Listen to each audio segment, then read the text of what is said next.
Use the code CHICKEN in the shop.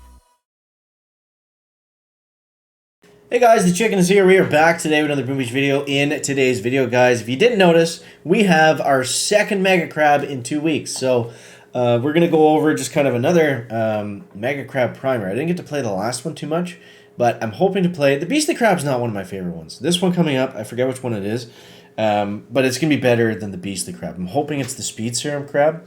But we're going to go over just kind of a primer on how to prepare... We're going back in time a little bit here. How to prepare in general for the Mega Crab. And also, we've got Warships Season 52 coming up, so appreciate it. If you throw in that code check in the shop, you're going to grab instant training or anything else like that for this season. So that being said, yeah, let's go over some crabby goodness. So here's the first tip. Okay, so when we're talking about crab, what is the purpose of playing? The purpose of playing the crab is to get as much loot as you can and upgrade your base. So the best thing that you can do before the crab and before everybody else gets a bunch of loot is to make sure your map is clear. This is going to allow your map to populate with players in real time as they're taking down the Mega Crab, and they're going to have way more resources than a base would just regularly. You know, because you'll come across the odd base that's full of loot, but we call it whale farming. I think that was the old term we used to use, was whale farming. And essentially how you do that is you just simply make sure that your map is clear before the crab starts. That's going to allow you to just, you know, get a bunch of guys in your base that have a ton of loot, ideally, and go from there. So the next thing is, honestly, make sure you have, I know this one's controversial, but make sure you have instant training if you do want to push as far ahead as possible. Having instant training is huge, not only for the fact that you can just regen your troops right away and you don't have to wait and you can attack sooner when it fits your schedule and that kind of thing. Let's just get into some bases here. I don't know. This guy's got a ton of loot, dude. Oh my god, look at this.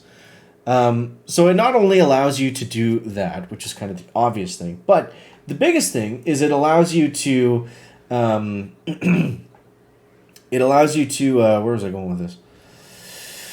It allows you to change your troops. Sorry, a bit of a brain fart. It allows you to change your troops as you're going through the base. You know, and you can scout the base in advance. You know what kind of troops are going to be good against it.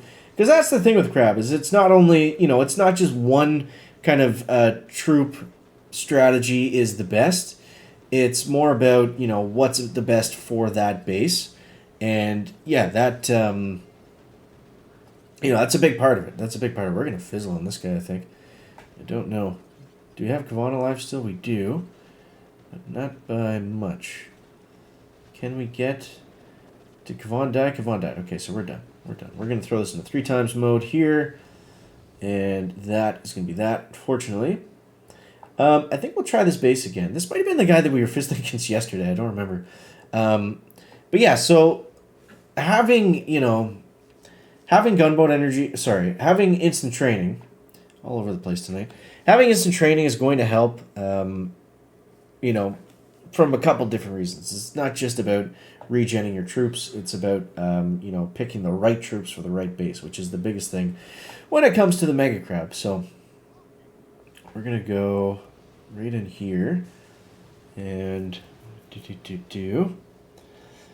So aside from that, we covered recently, you know, the best troops for the crab, the best, you know, the best way to go about. Let's go 1, 2, 3. The best way to go about clearing your map and stuff and getting ready and that kind of thing. Yeah, so aside from that, it's basically just keeping your map clear, keeping your map open, using the right style of troops. The next thing we can talk about are statues. So you want to make sure... Oh, no, we didn't get Kavon. There we go. You want to make sure that you're running the right type of statues. Now, statues typically go with the troops that you're using. So armored units are going to benefit a lot more from troop health, and the other units, warriors, bazookas, bombardiers, they're all going to benefit more from troop damage. So it depends on what you want to do. If you want to push the crab and get up as high as possible, you're going to need all offensive statues. You're going to need, 2 or 3 gunboat energy ones is ideal. And then, for me, I take the lazy man's approach. I take the lazy way. I do a ton of resource rewards, and then the way I look at it is I can clear up to stages, 30 or so, and I don't have to play as much. And I'll get just as much loot as the next guy that gets to stage 60 or whatever, using all the offensive stuff. So, I mean, you can make the argument either way. That's my thought process. I'm not saying that that's the best way to do it. I actually think that that's one of the worst ways to do it. It's just not super efficient, and it's kind of a waste of statues for everything else in the game when statues are so important. But let's see if we can smoke them to the back here. Smoke them if you got them. 1, 2. Let's see. We got most of the warriors alive. That actually wasn't too bad. That was not too bad. We're going to go critters right in the back. And we're going to go shock, shock. And let's see here, guys. Let's see.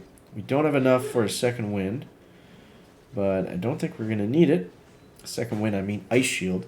Boom, there it is. So we were able to get that guy.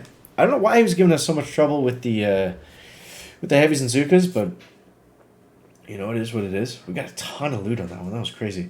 Let's actually go back and see if we can upgrade some. We can. I think what we'll do is we'll do an instant finish on the critter launcher. This one is going to 15 still. You guys let me know this in the comments. I think what would be cool is if they had an upgrade screen similar to Clash of Clans, where it's like, because for me right now, I honestly don't know off the top of my head. Yeah, I can go and look it up, but I don't know what the max level critter launcher is. So in Clash of Clans, they have a thing where it's like you upgrade it, and then you can see the full, like if we're talking about the health in the building, you can see the full health bar. So it would be nice if it showed you on this screen like how far you're progressing along that health bar until, if I know I've got, maybe 2 upgrades left or 1 upgrade left. I think that would be helpful to see. How much more loot do we need here? 5, 5, and 5. I think we can get that. Let's see. Let's go see if we can take out some vengeance on Mr. Vengeance here. Let's go barrage there. And we're going to go warriors and Kavan. And let's go like this.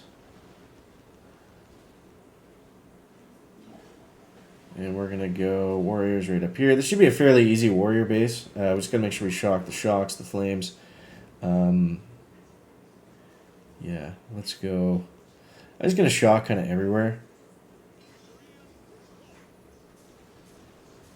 And we're going to go another ice shield if we can get it. Kavan is dead. We got some critters, some artillery. Boom. Vengeance goes down.